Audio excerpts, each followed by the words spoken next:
అందరికీ నమస్కారం. నా పేరు నిమ్మల రామచంద్రయ్య. నేను మిత్రా ఫౌండేషన్.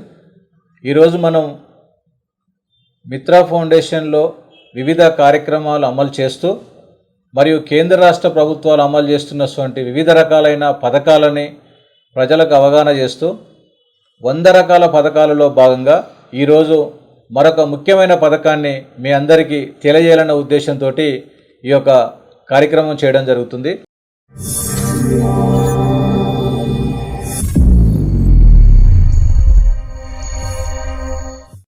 కాబట్టి అందులో భాగంగా మనం ఈరోజు వ్యవసాయ మౌలిక వసతుల సదుపాయం, దీన్ని ఇంగ్లీష్లో మనం అగ్రికల్చర్ ఇన్ఫ్రాస్ట్రక్చర్ ఫండ్ అనే ఈ కేంద్ర ప్రభుత్వం పథకం ఇది. ఈ పథకాన్ని ఇటు రైతులకు, మహిళలకు, తర్వాత వ్యవసాయ అనుబంధ రంగాలకు సంబంధించిన వివిధ ఉత్పత్తులు తయారు చేసుకోవడం, ప్రాసెస్ చేసుకోవడం, మార్కెటింగ్ చేసుకోవడం మరియు సౌకర్యాలు కావాల్సిన విధంగా ఏర్పాటు చేసుకోవడానికి మరియు వ్యవసాయ అనుబంధ రంగాలకు సంబంధించిన పథకాలు ఏ రకంగా ఉపయోగపడుతున్నాయి, దానికి కావాల్సిన అర్హతలు ఏంటిది, ఎవరు దీని యొక్క లబ్ధిదారులు, దీన్ని మనం పథకాన్ని పొందాలి అంటే దీనికి కావాల్సిన అర్హతలు ఏంటిది, తర్వాత ఈ పథకంలో ఎలాంటి సౌకర్యాలు ప్రభుత్వం దీనికి కేటాయించబడుతుందనే విషయాలన్నీ మనం ఈరోజు కులకుశంగా తెలుసుకోవాలన్న ఉద్దేశంతో మేము మా మిత్రా ఫౌండేషన్ తోటి ఆల్రెడీ చాలా రోజుల నుంచి మేము ఈ సమాజానికి అందించాల్సిన ప్రభుత్వ పథకాలలో ప్రజలకు చేరే విధంగా, రైతులకు చేరే విధంగా మేము అవగాహన కల్పిస్తున్నాం. అందులో భాగంగా ఈరోజు మనం ఈ అగ్రికల్చర్ ఇన్ఫ్రాస్ట్రక్చర్ ఫండ్ పథకాన్ని కూడా మీ అందరికీ అవగాహన చేయడానికి ఈ పథకాన్ని తెలియజేస్తున్నాం. కేంద్ర ప్రభుత్వం ఈ పథకాన్ని ప్రారంభించి చాలా రోజులైనా కూడా చాలామందికి ఈ పథకం అవగాహన లేక వీటి యొక్క గైడ్లైన్స్ ఏమున్నది అనేది తెలియక దీన్ని ఎట్లా మనం తెచ్చుకోవాలి, ఏ పథకాలకు మనకు ఉపయోగపడుతుంది అనేది అవగాహన లోపంతో ఈ పథకం ముందుకు పోలేకపోతుంది. కాబట్టి కేంద్ర ప్రభుత్వం దీనికి 1,00,000 కోట్ల నిధిని కేటాయించి, 1,00,000 కోట్ల రూపాయలంటే మామూలు మాట కాదు, మీరు అందరూ చూడొచ్చు.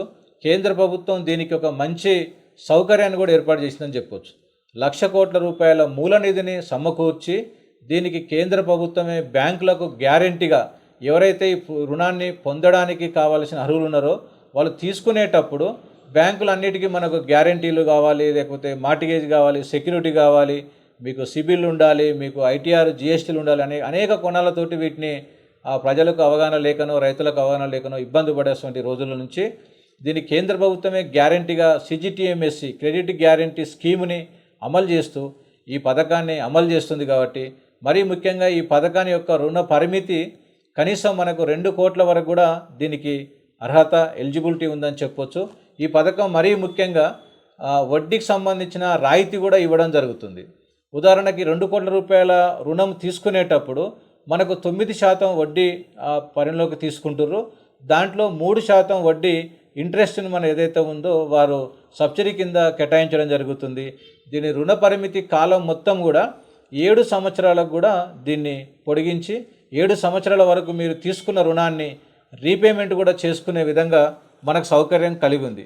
మరీ ముఖ్యంగా ఎవరు దీనికి అర్హులు అని అనుకున్నప్పుడు ఇప్పుడు రైతులు కానీ, మహిళలు కానీ, వ్యక్తిగతంగా కానీ, ఏదైనా సెక్షన్ 8 కంపెనీకి సంబంధించిన ప్రైవేట్ లిమిటెడ్ కంపెనీ కానీ, తర్వాత ఫార్మర్ ప్రొడ్యూసర్ కంపెనీస్ కానీ, ప్రాథమిక వ్యవసాయ సహకార సంఘాలు కానీ, స్వయం సహాయక సంఘాలు, సెల్ఫ్ హెల్ప్ గ్రూప్స్ కానీ, state and national level federations, agencies కూడా ఈ పథకాన్ని పొందడానికి అర్హులు ఉన్నారు. మరి దీని దరఖాస్తు ఎట్లా చేసుకోవాలి, ఎక్కడ అప్లై చేసుకోవాలి అంటే agriinfrastructure.gov.in అనే వెబ్సైట్లో మనకి బెనిఫిషరీకి సంబంధించిన రిజిస్ట్రేషను మన మొబైల్ నెంబర్ తోటి ఉంటుంది. వారి ఆధార్ కార్డు, వాళ్ళ మొబైల్ నెంబర్, వారి పాన్ కార్డు, వాళ్ళ బ్యాంక్ డీటెయిల్స్, వారికి సంబంధించిన అన్నీ కూడా నేను చెక్ లిస్ట్ చాలా పూర్తిగా తెలియజేస్తా.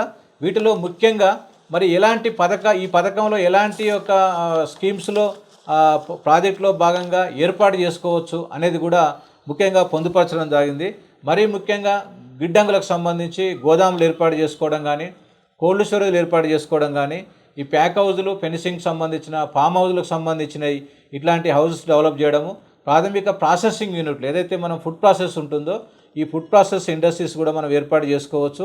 ఈ కోల్డ్ స్టోరేజ్కి సంబంధించి, ప్రైమరీ గ్రేడింగ్ సంబంధించి, స్టోరేజ్ సంబంధించి, ప్రైమరీ ప్రాసెస్ సంబంధించిన ఇండస్ట్రీస్, ఈ మార్కెటింగ్ సౌకర్యాలు, తర్వాత సరఫరా గొలుసుకు సంబంధించి, వాల్యూ అడిషన్కి సంబంధించి, ఉదాహరణకు ఒక రైస్ మిల్ పెట్టుకోవాలనుకున్నా, ఒక పప్పు మిల్ పెట్టుకోవాలనుకున్నా, ఒక నూనె మిల్లు పెట్టుకోవాలనుకున్నా కూడా ఇలాంటి ప్రాసెస్ ఏదైతే వాల్యూ అడిషన్ చేసేటువంటిది ఉంటుందో వాటికి కూడా మనకు అవకాశాలు ఉంది.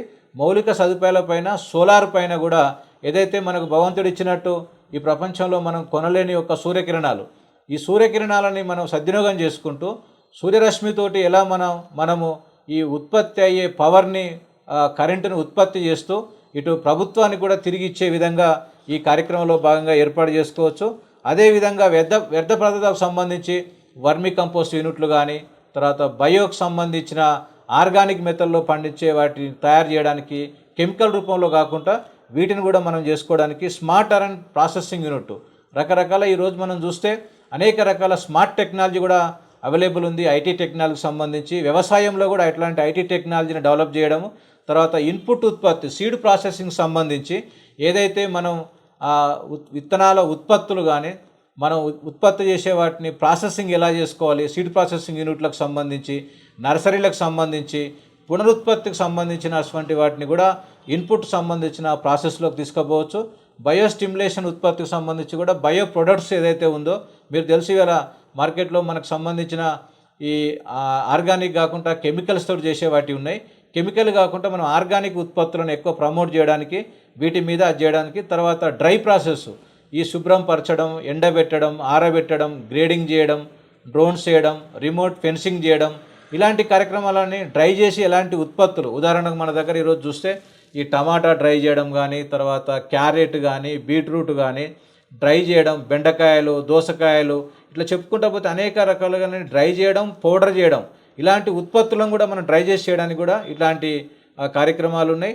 తర్వాత పట్టు పరిశ్రమ ప్రాసెస్కు సంబంధించి మరీ ముఖ్యంగా తేనెకు సంబంధించిన ఉత్పత్తి చేయడం, తేనె ప్రాసెసింగ్ చేయడము, కస్టమ్ నియమాల కేంద్రాలు ఏర్పాటు చేయడం, కస్టమర్ హైరింగ్ సెంటర్స్ అంటే ఉదాహరణకు చెప్పాలి అంటే ఈ కస్టమర్ సిహెచ్సి అంటాం, కస్టమర్ హైరింగ్ సెంటర్స్ని, వీటిని వ్యవసాయ పనిముట్లు కానీ ఉదాహరణకు ఒక రకంగా తేనె బాక్సులన్నీ ఒక 1000 బాక్సులు ఒక దగ్గర పెట్టుకుంటే కావాల్సిన వాళ్ళకి రెంట్కి ఇచ్చుకోవచ్చు.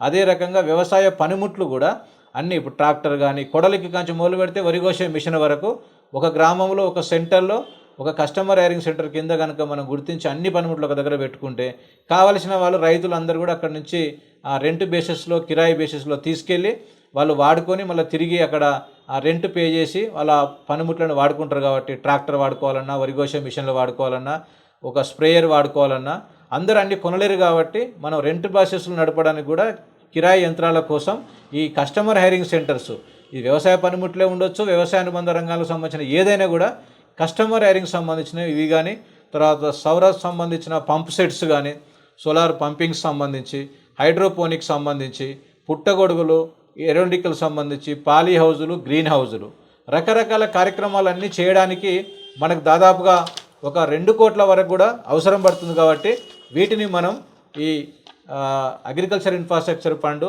ఈ వ్యవసాయ మౌలిక వసతులు ఏర్పాటు చేసుకోవడానికి ఇలాంటి దాదాపుగా మనం ఒక 20 రకాల కార్యక్రమాలు ఇందులో అద్భుతంగా చేసుకొని కావాల్సిన రుణం తీసుకొని మనం దీన్ని అప్లై చేసుకుంటే మాత్రం కేంద్ర ప్రభుత్వం దీనికి కావాల్సిన విధంగా బ్యాంకు ద్వారా రుణం ఇస్తుంది.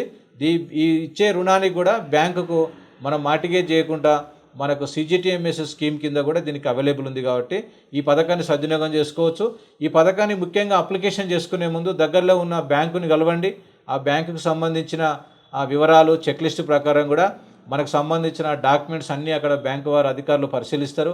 మన ఆధార్ కార్డు, మన పాన్ కార్డు, మన పట్టా పాస్బుక్, మనం దేనికి యూనిట్ పెట్టుకుంటున్నాం, మన డిపిఆర్ ఏంది, మన సిబిల్ ఏంది, మనకు సంబంధించిన ఈ ప్రాజెక్ట్ రిపోర్ట్ డీటెయిల్స్ అన్నీ కూడా కంప్లీట్గా వీళ్ళకి సబ్మిట్ చేయాల్సి ఉంటుంది. దాంతోపాటు మనం ఏదైతే బ్యాంకు నుంచి తీసుకుంటున్నామో అక్కడ ఎంఎస్ఎంఈ ఉద్యోగ ఆధార్ సంబంధించి కానీ, మన కేవైసీ డీటెయిల్స్ కానీ, మన ఇన్కమ్ ట్యాక్స్ కానీ, మన జిఎస్టీకి సంబంధించిన ఫైల్స్ కానీ ఇవన్నీ కూడా అక్కడ బ్యాంక్ అధికారులు పరిశీలిస్తారు. అన్నీ పర్ఫెక్ట్గా ఉన్నాయా లేవా, తర్వాత ఎక్కడ యూనిట్ పెడుతుర్రు, ఆ పెట్టబోయే యూనిట్ ల్యాండ్ సొంతమా లీజా, ఒకవేళ లీజ్ అయినా సొంతమైన దానికి సంబంధించిన ఎవిడెన్స్ ప్రూఫ్ డాక్యుమెంట్స్ అన్నీ కూడా పెట్టుకొని దానికి కావాల్సిన డిపిఆర్స్ అన్నీ మనం ఆన్లైన్లో సబ్మిట్ చేస్తే అక్కడ ఉండే బ్యాంక్ అధికారులు మనల్ని పరిశీలిస్తారు. కాబట్టి ఈ పథకం యొక్క పూర్తి గైడ్లైన్స్ కానీ, ఈ పథకం యొక్క పూర్తి చెక్ లిస్ట్ కానీ మమ్మల్ని సంప్రదిస్తే మా మిత్ర ఫౌండేషన్ ద్వారా మేము ఇది అప్లికేషన్ చేసేయడం, దీని ప్రాసెస్ ఎట్లా చేసుకోవాలి, దీనికి లబ్ధి ఉంటుంది, ఎలా అర్హత ఉంటుంది, ఏమేమి కావాల్సి ఉంటుంది, ఇవన్నీ కూడా మేము మీకు పూర్తి సలహా సూచనలన్నీ ఇవ్వడం జరుగుతుంది. ఏదైనా ఈ పథకంలో అప్లై చేయాల్సి వస్తే కూడా దీనికి కావాల్సిన ఆ బిజినెస్ ప్లాన్ నివేదికలు కానీ దీనికి సంబంధించిన డిపిఆర్స్ నివేదికలు కానీ మా సిఏ తోటి మేము ఆ తగు రుసుము తీసుకొని దానికి మేము వారికి అందియడం కూడా జరుగుతుంది. కంప్లీట్ ప్రాసెస్ అయ్యేంత వరకు కూడా మేము ఒకసారి అప్లికేషన్ టేకప్ చేస్తే ప్రాసెస్ అయ్యి కంప్లీట్ అయ్యేంత వరకు కూడా మీకు కావాల్సిన సలహాలు సూచనలు ఇవ్వడానికి మా మిత్రా ఫౌండేషన్ నుంచి మేము అందుబాటులో ఉంటాం. దీనికి కావాల్సిన అప్లికేషన్స్ ఎవరన్నా ఇంట్రెస్ట్ ఉన్న వాళ్ళు సలహా సూచనల కోసం నా పేరు రామచంద్రయ్య, మాది మిత్రా ఫౌండేషన్ హైదరాబాద్ ఆఫీస్లో మాది కార్యాలయం ఉంటుంది. దీని ద్వారా మేము కావాల్సిన వివరాలన్నీ చేసి పంపుతాం. మా దగ్గర అనుభవజ్ఞులైనటువంటి సిఏ వాళ్ళు, చార్టెడ్ అకౌంటెంట్ వాళ్ళు, తర్వాత ఈ డిపిఆర్స్ రెడీ చేయడానికి కావాల్సిన కన్సల్టెంట్స్ వాళ్ళు అందుబాటులో ఉన్నారు. కాబట్టి వారి ద్వారా మా రైతాంగానికి ఎవరైతే ఇది లబ్ధి పొందాలనుకుంటారో పూర్తిగా దీని అవగాహన కల్పిస్తూ సలహా సూచనలు ఇస్తూ ఈ ముందు తీసుకెళ్ళడానికి మేము సంసిద్ధంగా ఉంటాం. నా నెంబర్ 9849041119 ఈ యొక్క ఫోన్ నెంబర్కి మీరు వాట్సాప్ సంప్రదించిన ఆ డీటెయిల్స్ పంపిస్తాం. మీకు పూర్తి కావాల్సిన అవగాహన కూడా మీకు తెలియజేస్తాం.